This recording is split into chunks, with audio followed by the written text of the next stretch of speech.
5ই আগস্টের পরে আমরা যেই জায়গাটায় ছিলাম ঠিক সেই জায়গাটায় আছি। মানে আমরা একটু আগাতে পারি, এক চুল আগানো হয়নি। আপনি বলেন এই যে সংস্কার, আমরা সংস্কার কমিটি, নানান কমিশন, ঐক্যমত্য ইত্যাদি, কোনোটা কি এফেক্টিভ কিছু হয়েছে? ডকুমেন্টারি কিছু হয়েছে? ফাইনালি গিয়ে দাঁড়ালাম কোথায় আমরা? জুলাই সনদের আইনি ভিত্তি, মানে সবগুলোকে একত্র করে একটা জায়গায় গেলাম, জুলাই সনদের আইনি ভিত্তি। সেটা কি দিয়ে হবে? গণভোটের মাধ্যমে। আর গণভোটটা কবে হবে?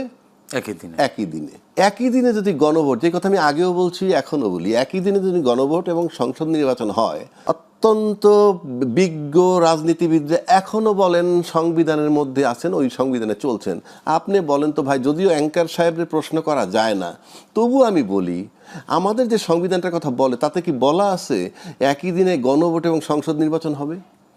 এরকম কোনো কিছু বলা নাই। তাহলে আমি কিসে যাচ্ছি কিসে? না, কিন্তু জরুরি যখন প্রয়োজন হয় না, ওই বিতর্কে আমি যাচ্ছি না, ওই বিতর্কে আমি যাচ্ছি না, এটা পুরনো। এখন আপনি একই দিনে যদি করেন, কোনটার রেজাল্ট আগে দিবেন? একসাথেই হবে। একসাথে মানে একই দিনে গণভোট বিজয় হইল। আচ্ছা, এইবার আসেন যে নির্বাচনের নিশ্চয়তা বা আমরা যাচ্ছি কোথায়। আমি আপনার একটা 2 মিনিটও লাগবে না, একটা কথা বলি।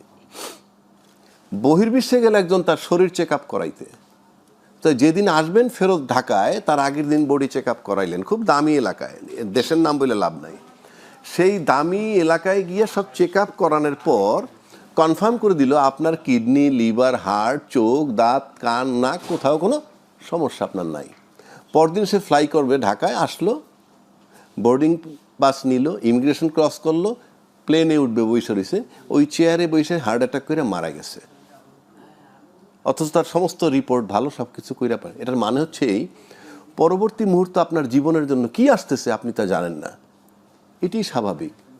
আর আমাদের যে টার্মোয়াল সিচুয়েশন এখন চলতেছে, তাতে আপনি দেখেন তো, নির্বাচনের সময় মানুষ বলে কি, আমরা ক্ষমতায় গেলে কি করব, আমাদের ফরেন পলিসি কি হবে, আমাদের অর্থনৈতিক, এই সব আলাপটা করে।